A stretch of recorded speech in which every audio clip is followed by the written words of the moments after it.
Hello, everyone, and welcome to the Fierceness of the Mother Global Conference, in which we are gathering for powerful conversations with both women and men to reveal and restore the ancient feminine ways of knowing. This event is designed to open up space for all of us to reinstate the principle of the continuance of life as our top priority. Here you are invited to tune into the guidance from the feminine force of creation and learn how this force can be used to revolutionize and revitalize our world. And today I am so excited to be speaking with Brooke Medicine Eagle. Welcome, Brooke. So much. I'm excited. Yes, me too. Me too. Thank you so much for being a part of this event. And let me just share your bio with everyone so they can get to know you if they don't already.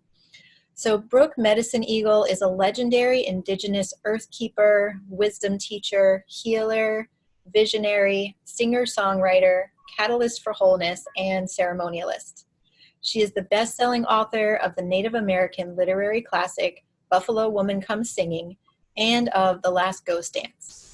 Over the last 35 years, her many music recordings, teachings, writings, conference appearances, and wilderness spiritual retreats have touched the hearts and minds of people all over the world. Brooke is also a sacred ecologist with a focused interest in living a harmonious, sustaining lifestyle, as well as dedication to the preservation of our sacred waters. Having been born in a homesteading family, she loves simple, clean country living, Aboriginal skills, as well as crafting and artistry. Having passed on the stewardship of her beautiful flower song garden sanctuary, she is now expanding her love and connection to all our relations by traveling, exploring, and teaching internationally. And your topic for your interview today, Brooke, is the Great Mother, taking a stand. And I know you wanted to begin with a prayer, so I will turn it over to you. Thank you so much. Let's all take a nice deep breath and soften our eyes. Drop within a bit. Great Mother, send me your voice. Teach me what I'm to say. Show me how I'm to live, to walk a medicine way. Way oh hey, hey oh way, way nay, hey hey oh, way oh hey, hey oh way, way nay, hey hey oh. Great Mother, send us your voice. So, Creator, Great Mother, Father of all life, on this beautiful, beautiful day, on this amazing day of energy, we are so thankful to be together. It's so wonderful we have the opportunity to reach across time and space and touch our hearts, which are always, always, always connected in the oneness of the Great Mother. And so on this day, we are so thankful. We ask that much beyond these words that Jocelyn and I offer, much beyond them, come through the truth and the richness and the goodness and the power and the love of yours, Mother, Father, that are the true healing as we carry them in our hearts and extend them into the world. So for that living the dream and extending it into our world, we pray on this day. Ho, Mitakuyasan. This is for all our relations. Aho. Thank you so much, Brooke. Yeah, well, I would love to know, as we begin here, what do you mean when you say taking a stand as part of the title of your talk? You know, I need to begin at the beginning, which is quite a long ways back. So if I may, I want to take people to on just a bit of a journey. So I'd love to have you quiet yourself. If you let your eyes close, that would be good so that you can have that inward sense. And I'm going to take you on a journey. Jocelyn, if this drum is a bit too loud, you let me know. So, A nice deep breath, releasing it.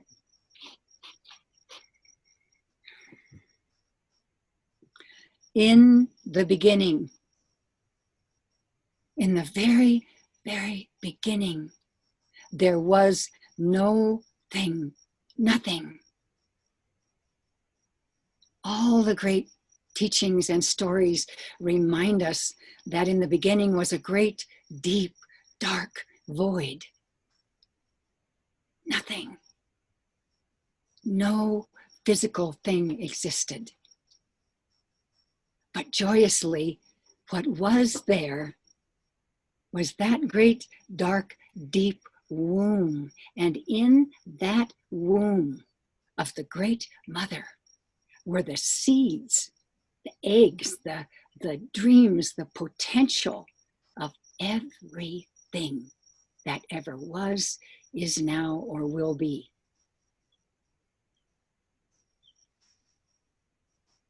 And then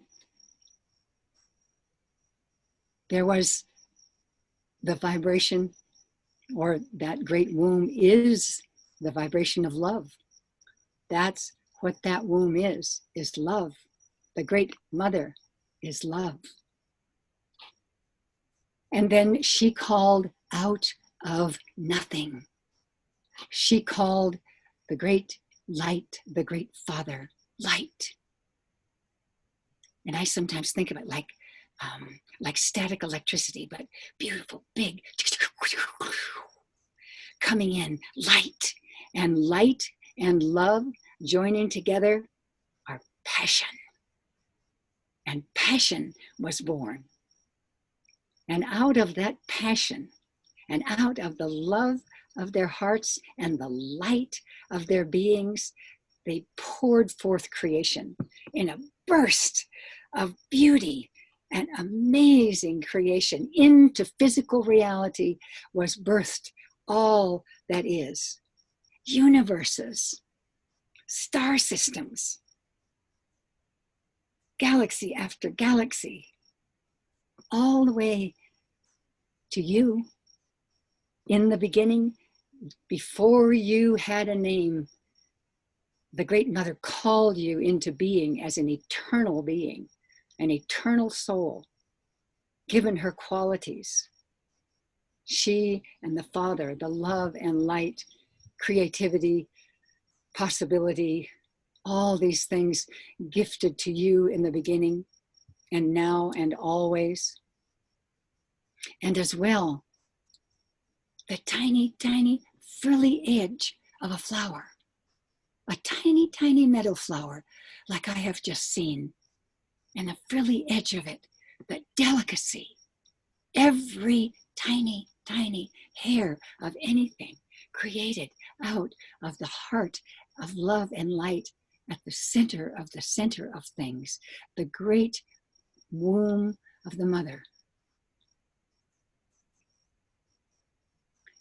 And she sang us a song that cleanses our bodies and clears our hearts and brings inspiration and love and light. She sends that song through us in many forms. La la la la la la la la la la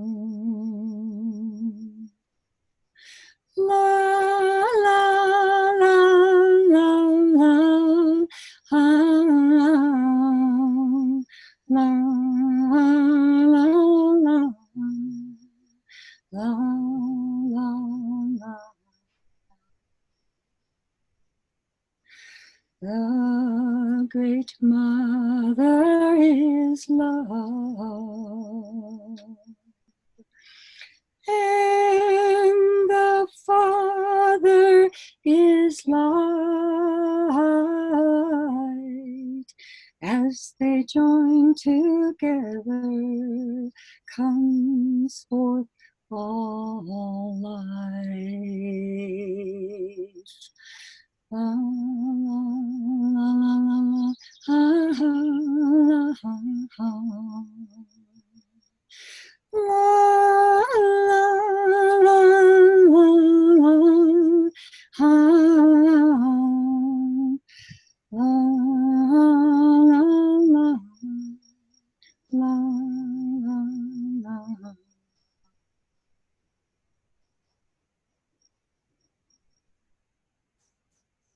And so here we are in one of these great universes, a galaxy, the Milky Way, the beautiful Milky Way, the star system of our wonderful, wonderful sun, our planets, this exquisite green, blue earth. And then down and down and down to our very hearts and the tiniest, tiniest insect on a leaf in the summer sun.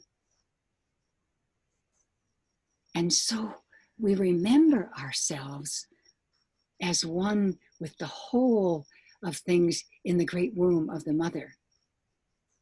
White Buffalo Woman's teachings are about this holiness. She says, whatever we do to anyone else, any other thing or being in the great circle of life, we do to ourselves. For we are one being, one in the womb of the great mother.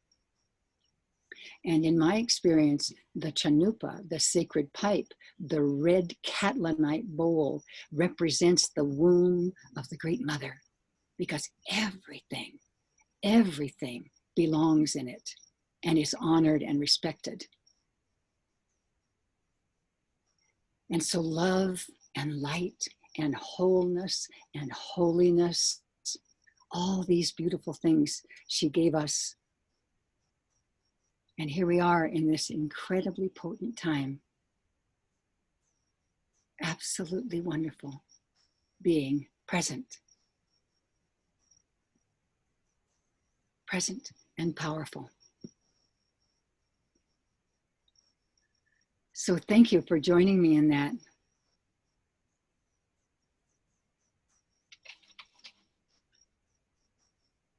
So I want to continue on, because the thing I'm thinking about and feeling is that, like you said, Jocelyn, in your introductions and what you shared with me about this summit, there's a baseline change of attitude and understanding and value. And when we can find that place and stand there, then all things move naturally from that. So it's about going into the depth, and that's where I'd like to touch in many different ways, because of course the depth of the great incredible void that is the womb of the mother, for us to remember that, to have that as a baseline. You know, tribal people and people in the past, many cultures, you know, whoever made the Venus of Willendorf, this wonderful, buxom, big breast, big belly, big legs, wonderful, feminine. They knew that sense, that womb, primary, incredible beginning energy of the feminine. So I want to talk a little bit about love. Okay. And perhaps I can stimulate something for you as well. So love is the only thing that's eternal.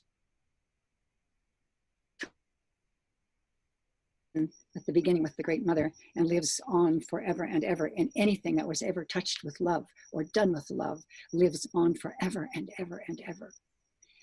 And so love to me is the place to stand. We're talking about taking a stand, and I'll talk more about that. But where do we stand? What altar do we stand on? What high place do we stand on to move into our world? And that high place is a place of love. It's a place of the heart. And we're moving into that time. And I should say, as a very direct information for you, in around 1993, thereabouts, the traditional, indigenous, and primary elders in traditions all over the world handed the wands of power to the feminine. The grandfathers handed that wand to the grandmothers and said, now is your time. And so here we are after 15, 20,000 years of a more patriarchal way of being.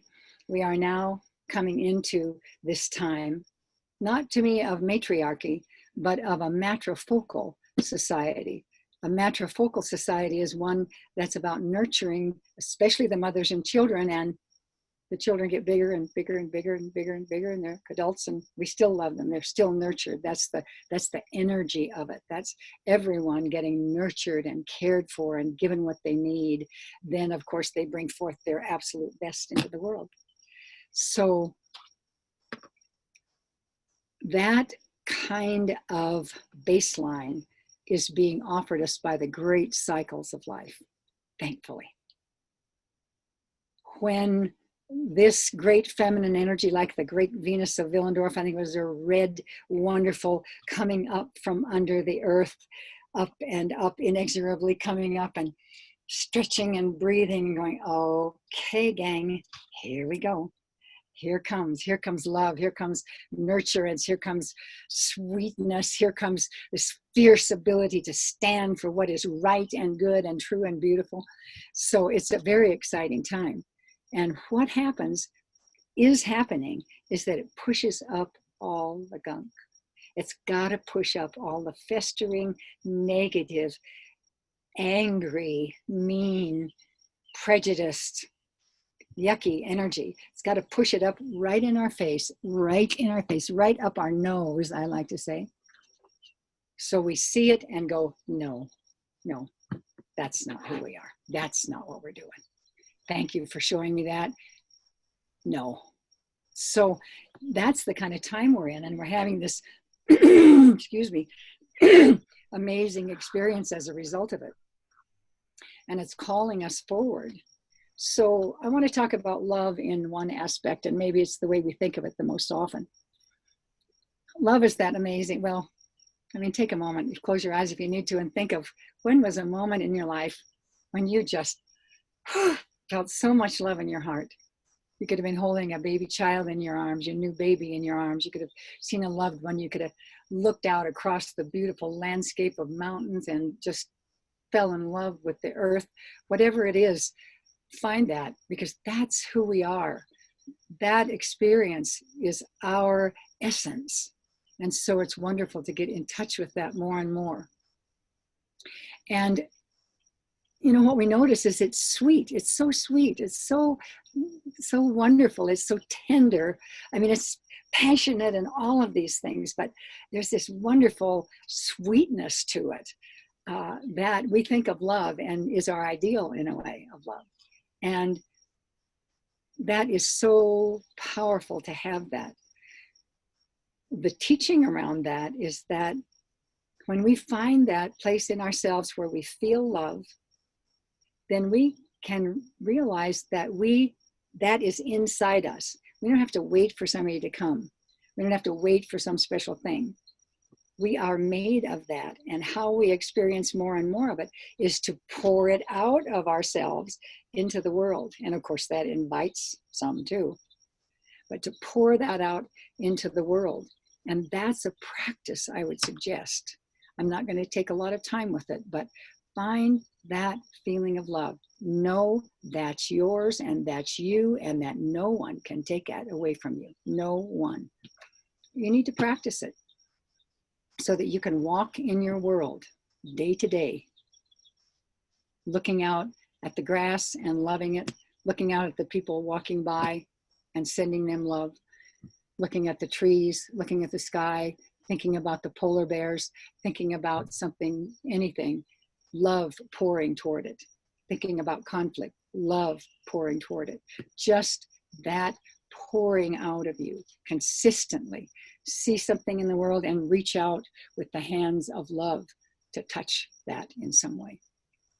So for me, that's kind of the sweet side and the one that's so yummy. Thank you, great mother and father, for giving us that. It's just such a joy. We'll see more and more and more of that. As a matter of fact, I just want to say while I'm thinking of it that I believe it's the Maya, the Inca, who say that we are becoming, in this new time, we are becoming people made of honey. It's like the sweet, sweet people, sweet, loving, yummy people. So that's who we are, and that's what we get to, what's exciting is we get to become fully human. It's not like we have to be somebody else or do something hard. It's like we just need to let out that best, incredible, joyous, fun, loving, great part of ourselves and connect that out into our world. So that's the first exercise I would give you. The first practice is to become your loving self and pour that into the world, pour that into everything. So that's a sweet one. And then there's another part of love.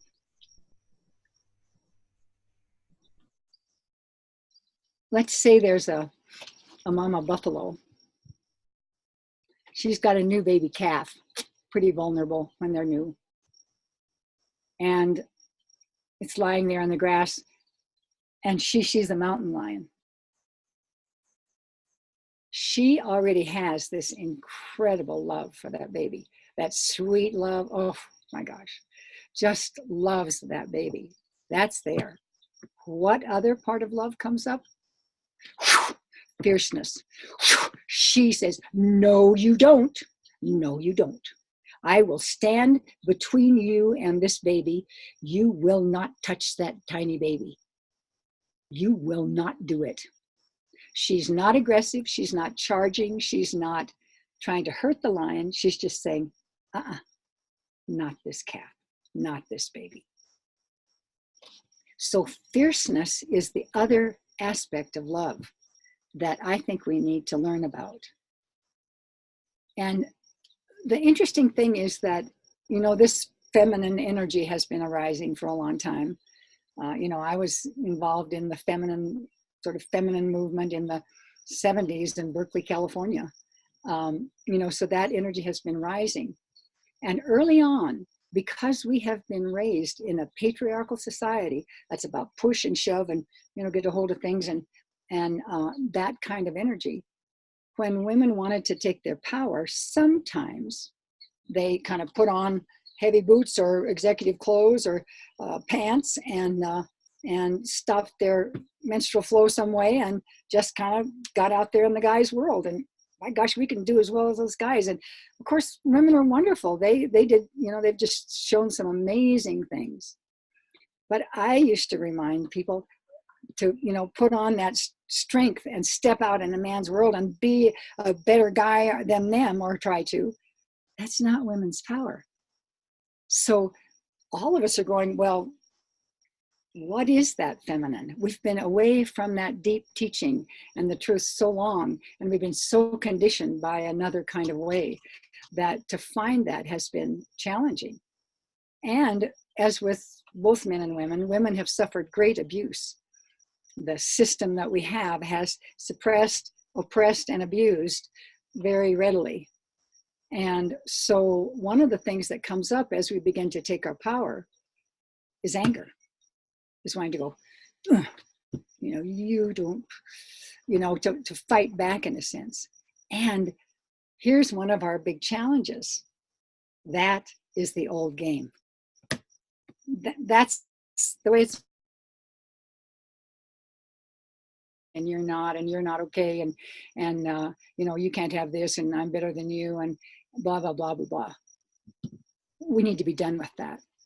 So when I'm talking about fierceness, I'm not talking about anger in a direct sense of aggression. Perhaps anger. Anger in my teaching is when somebody steps on your toes, you go, don't do that. You know, that little, that's the response energy. But that doesn't have to be aggressive.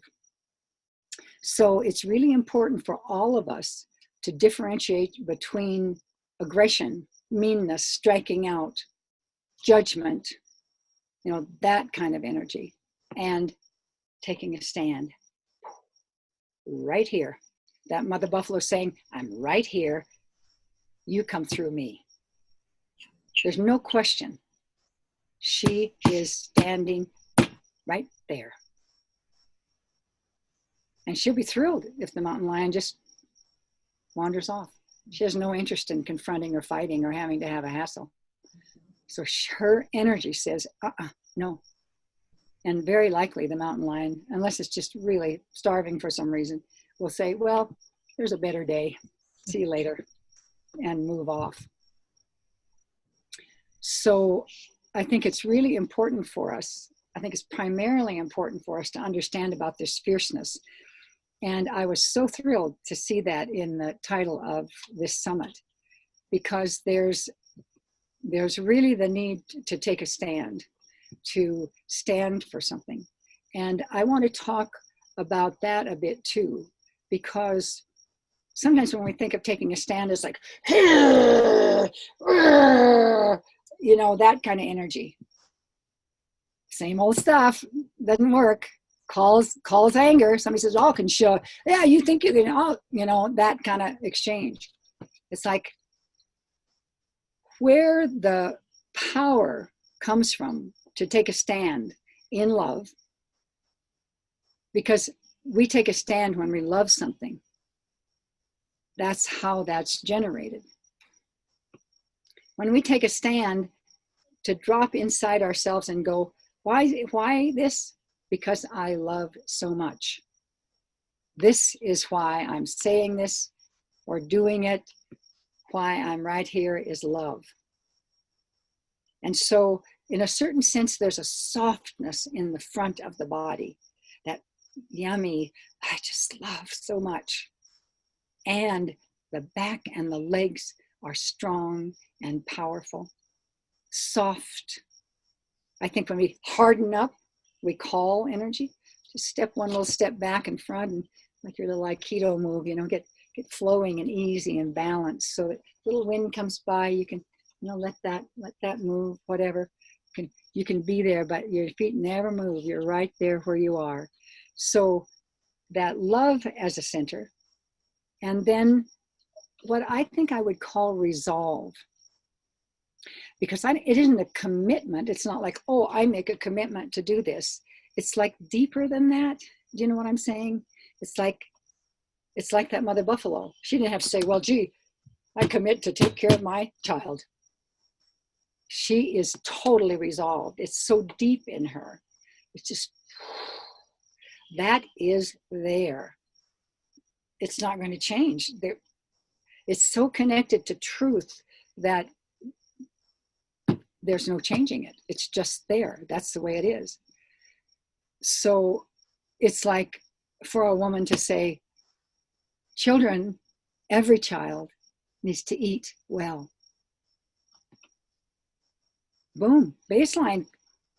Who wants to argue with that? No, that kind of thing. It's like obvious. It's so obvious. It's so heartful. It's so true.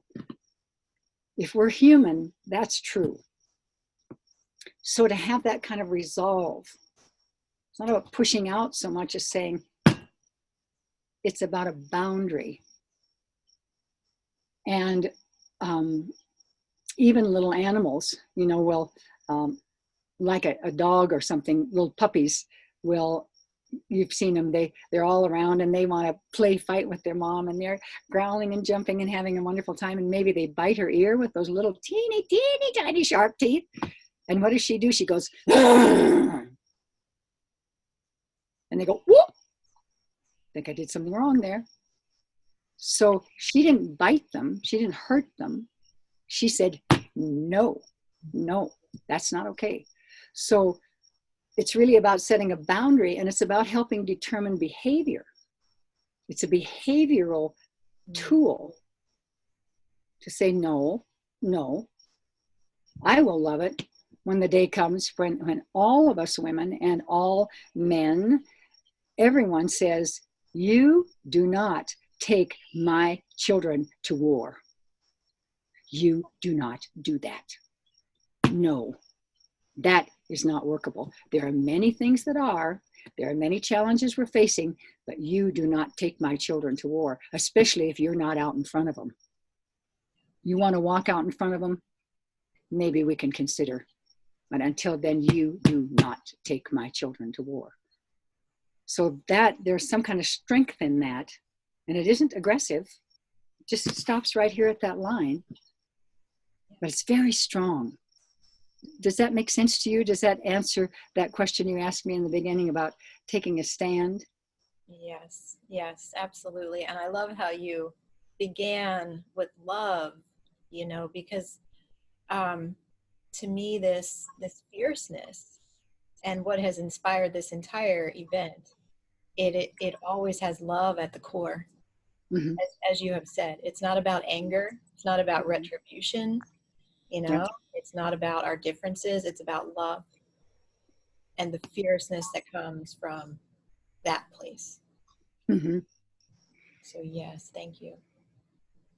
So, a lot of the, teachings from every culture certainly um, address all of this. I think the highest spiritual teachings. And in our tradition, the Dawn Star, that I think of as a Christ light in the Americas, came bringing a way of love. He was the dawning star of a new time, moving away from fighting and hassling and division, and moving toward unity and connection. And I love to do a teaching. Often I'll begin my teachings with that teaching and share about and get that love principle working. And then, of course, White Buffalo Woman.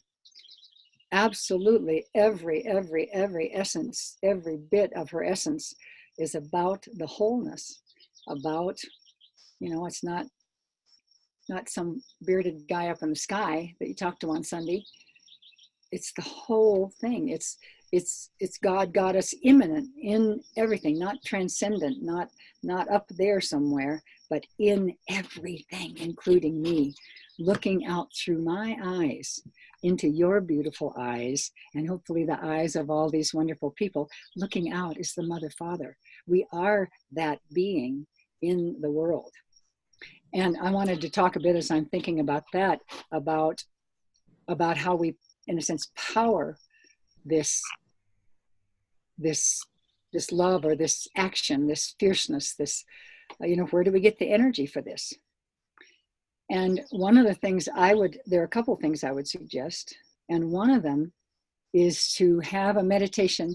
If you get good at it, those of you who meditate, but if you get good at it, you can drop in and connect to the Great Mother, that great womb of the Mother, 10 minutes, 20 minutes a day, to touch into that. And just close your eyes for a second. So as we drift back into that velvety, warm, heartful, loving womb, and rest ourselves there, love and light and nurturance, we are fed. And around us is everything. In that womb is everything. It could be vitamins and minerals and sun and pure water and whatever it is. Everything is there. So we immerse ourselves in the wholeness of everything. And there receive not only nurturance, but then inspiration, information. We're connected to everything. We can receive information, wisdom, I would call it, from the whole circle of life to feed us ideas and dreams and solutions and possibilities.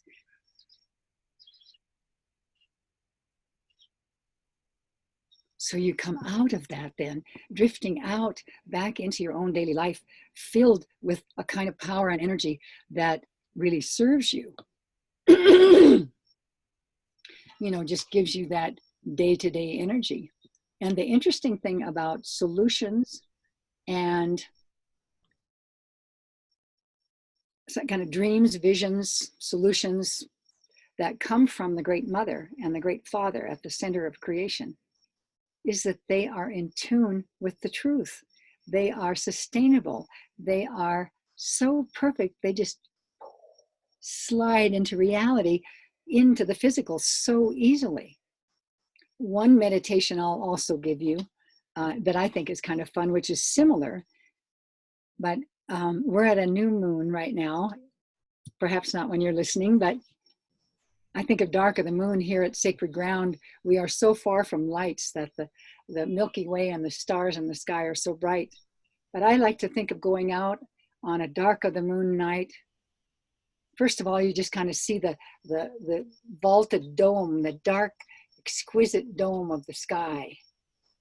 And I think of that as Buffalo Woman's womb. in a sense, the Great Mother. But for me, it's Buffalo Woman's womb.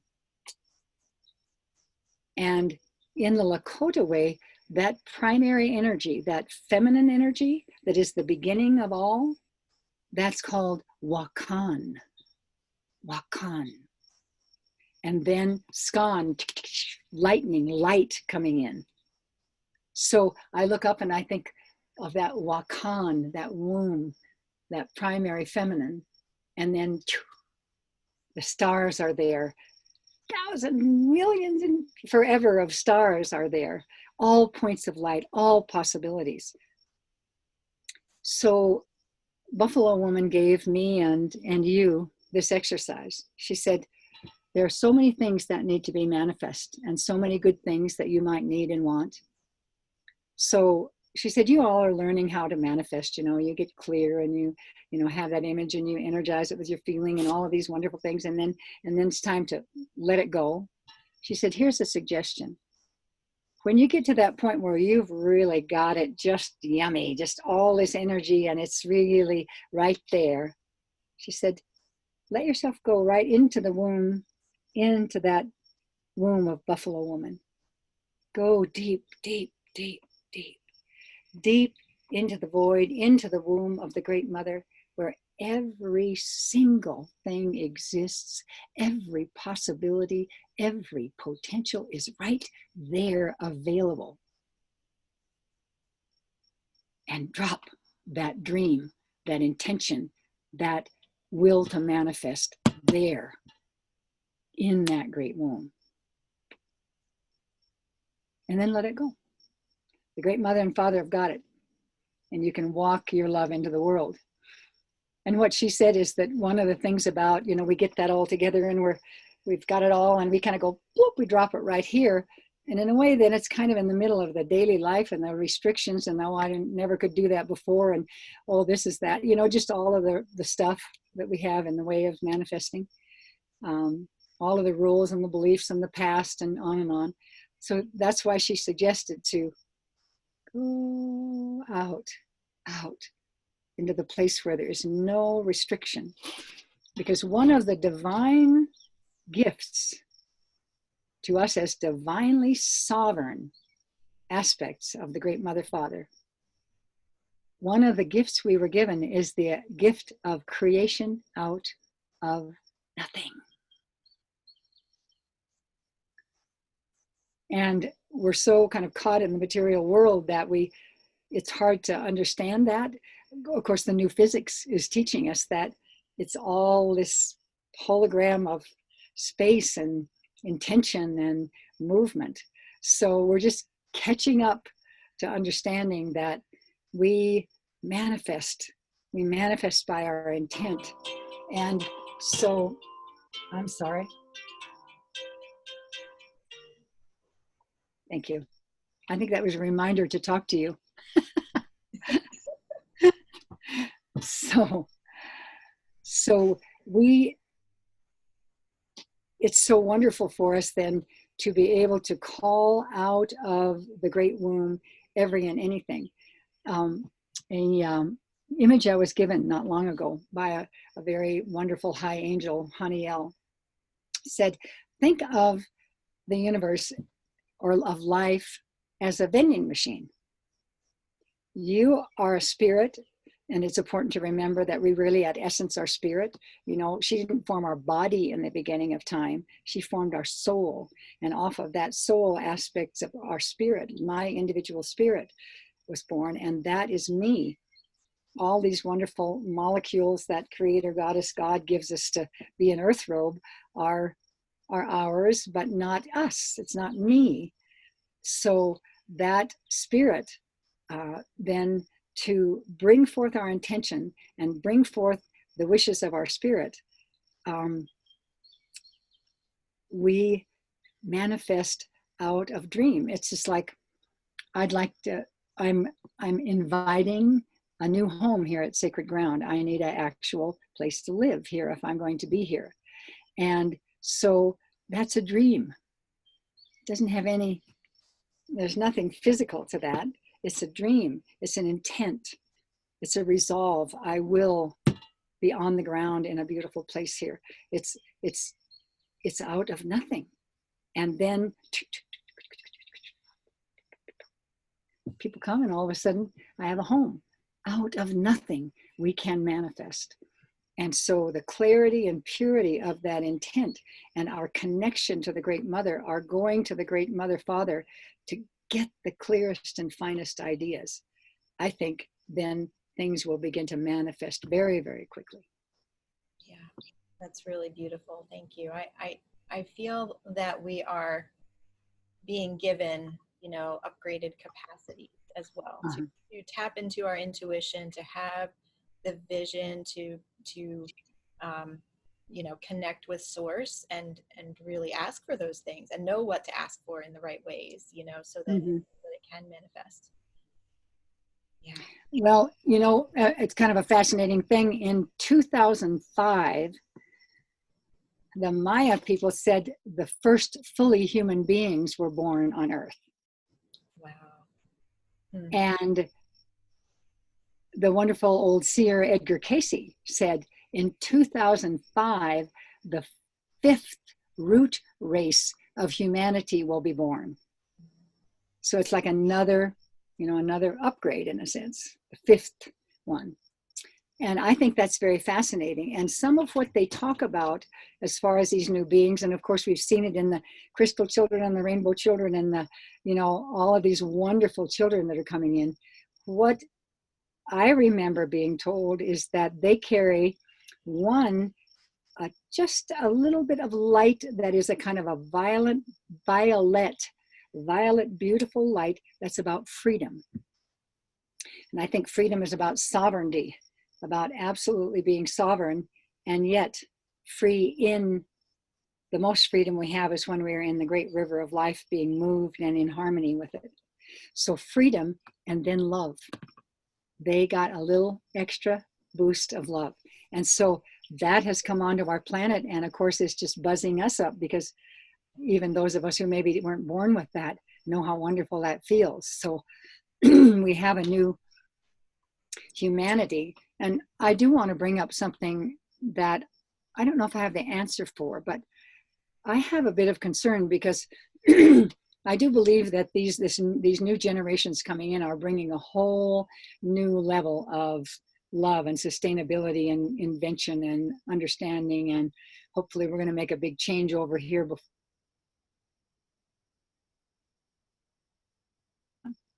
I think one of the things that's really challenging, however, is that technology has sort of captured us. And while this beautiful technology that you and I and all of our listeners and seers are using, those kind of things really are great. And so many of the young people I know are in this kind of a experience with their world. Yes. If they want to see nature, they call up the nature program. Yeah. And yet they often do that sitting in the middle of Yellowstone Park, where they won't get out of their car and take a walk with their parents. So that is a concern to me. That, I think, is one of the one of the things we need to pay attention to and find ways to move around, if you will, is that, I don't see children. I've driven through city after city and been out in the world a lot, and you never see a child on the street. You never see a child in a tree. You never see a child playing in the grass or playing ball, or, really, no children are out in the world. Yeah. And so I just think that that's something we as a group right now need to address in some way. And I know there are things being done. And so for all of us, I think it's so, so important. And one of the things that I've done that's really helpful in remembering the wholeness and holiness of things is that I have moved back to my old home ranch, which is now a part of the wonderful ground called Sacred Ground. And I'm looking out, I can see 5 mountain ranges from where I sit here. And, there's just this incredible expanse and so much beauty coming in. The herd of 160 buffalo here have transformed the land, and there are herds of antelope now, and rare curlews and other birds are coming in. And I mean, there's just richness and such a sense of unity and wholeness in our practices here. So I'm lucky that I sit in the middle of that and have placed myself here to ground a kind of harmonious, loving, fierce sustainability in the world. Yeah.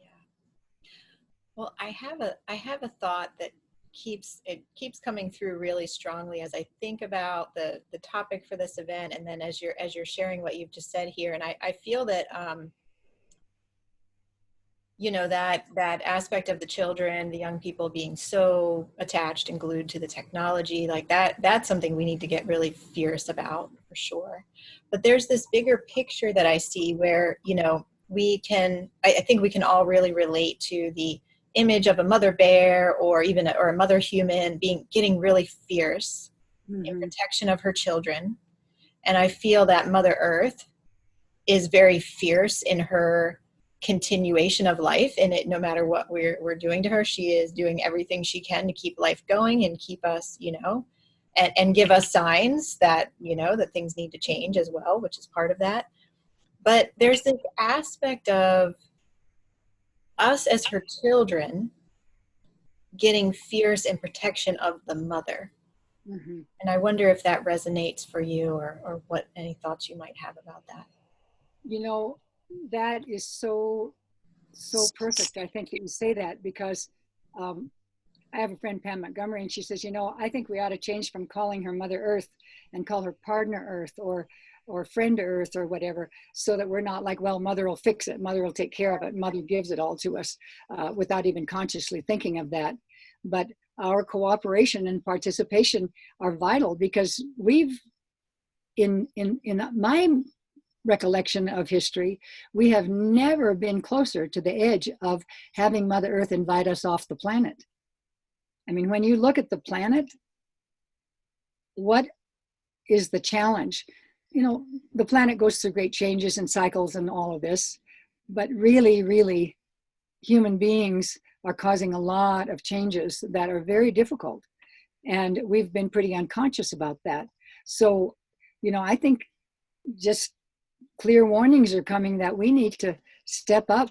We need to work very quickly and change our attention and our intention and our choices, and be fierce about that.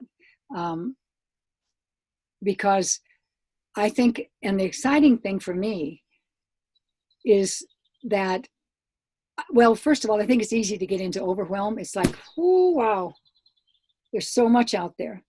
But to know, one, to be discerning, to go for what you love the most. Don't try to handle everything. Just really, let that love and what you're just so resolved about carry you forward. And as well, to really step up right now. This is a time on Earth. These great changes, the great cycles changing, all of this is speeding up. When we go into a new time, it's like what goes around comes around, excuse me. What goes around comes around is happening. And so for change to take place, it has to be,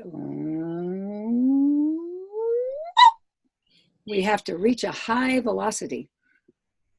So what I've been guided all my life is that, one, the Earth at this time needed very high beings to step in to help midwife this new time, which means, guess what?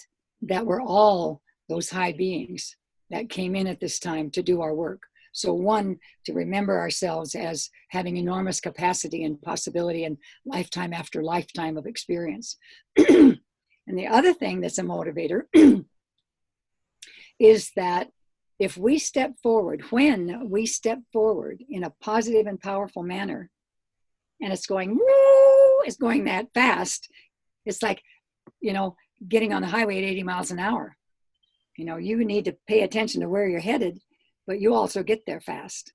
So what's said is that we can clean up centuries of karma by stepping in a positive manner right now, because it's so magnified. And of course, so the opposite is true. For any meanness and harshness and non-love that we do, woo boy, we're buying some karma. We're buying some stuff we're going to have to clean up later. So it's really a wonderful time to step up. And, we can step up right straight where we are about one small thing or the other. Some of us are moved to step up at a lovely high level, but it's so important that we do that. And I want to address sort of the political side of things a bit here, because one of the exciting things we're seeing is all of these wonderful, just good, clear, conscious, kind, powerful women, younger women, stepping up and saying, I'm willing to step in to help govern. Yeah. And they're doing remarkably well. And I want to honor them, every one of them that's stepping forward and speaking up and speaking from such a plane of let's make it work and let's love the world and let's take care of things. And I also want to honor some of our I think, really wonderful models. Ruth Bader Ginsburg, our wonderful Supreme Court. She has been for women and women's rights, and we're wonderful forever and ever. I mean, that, just loving her. I listen to Elizabeth Warren, and I just think that's a mom talking. That's a woman who cares about her kids, about the kids, all the life.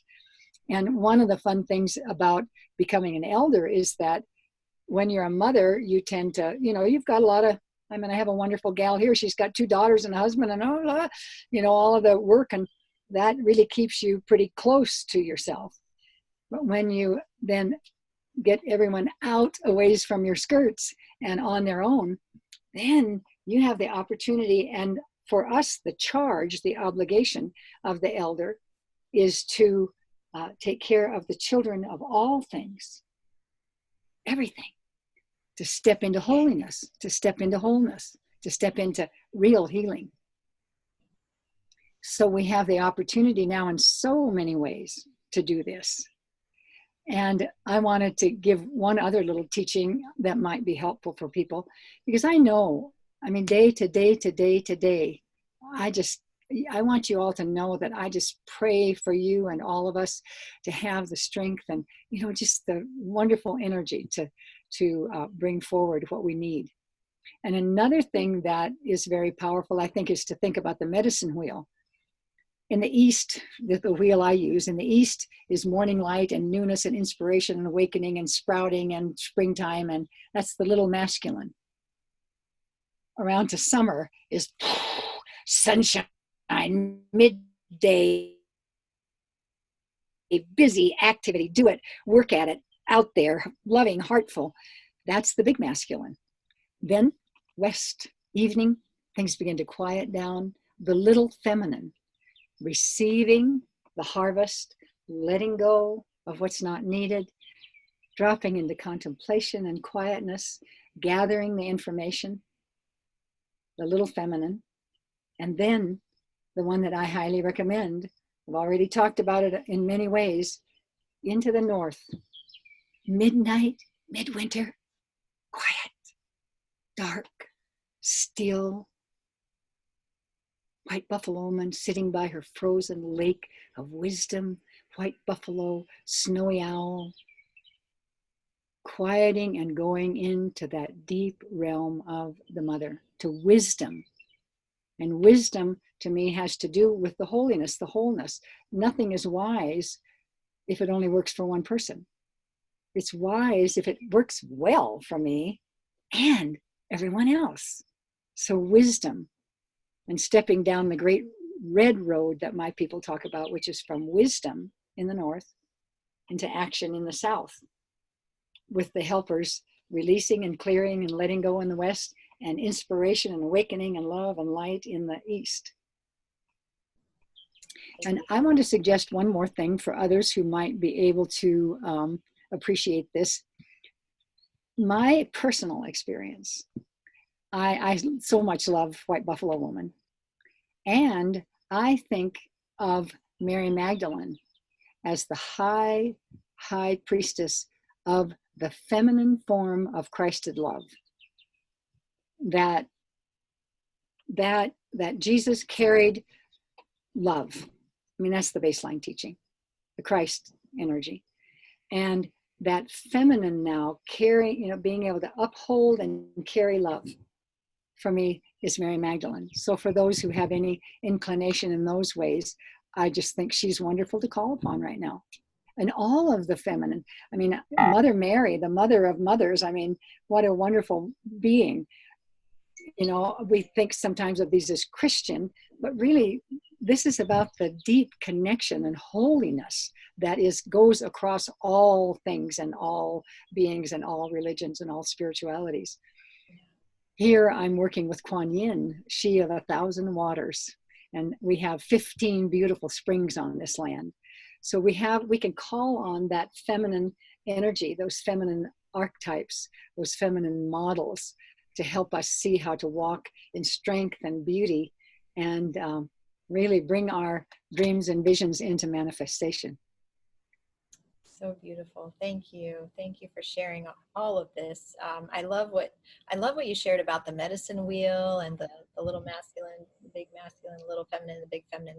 I never heard it explained in that way. And yeah, it's really powerful. Really powerful.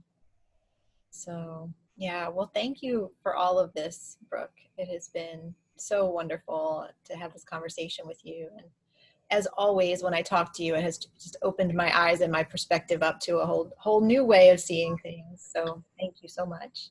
Well, thank you. Do I have time for a little finish up song and prayer?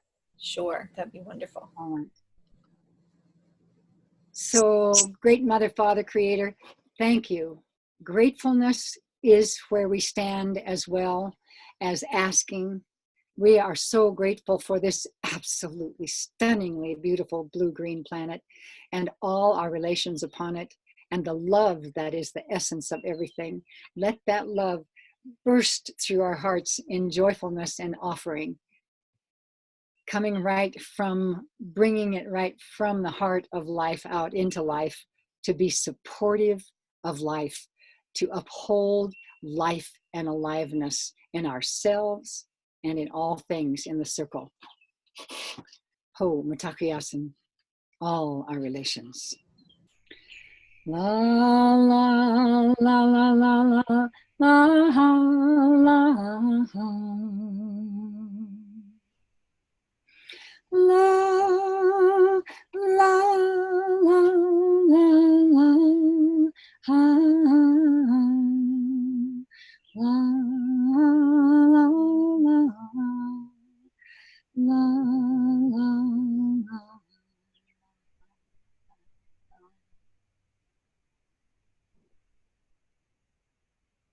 Thank you so much. Thank you so much, Brooke. Hope you have a wonderful day.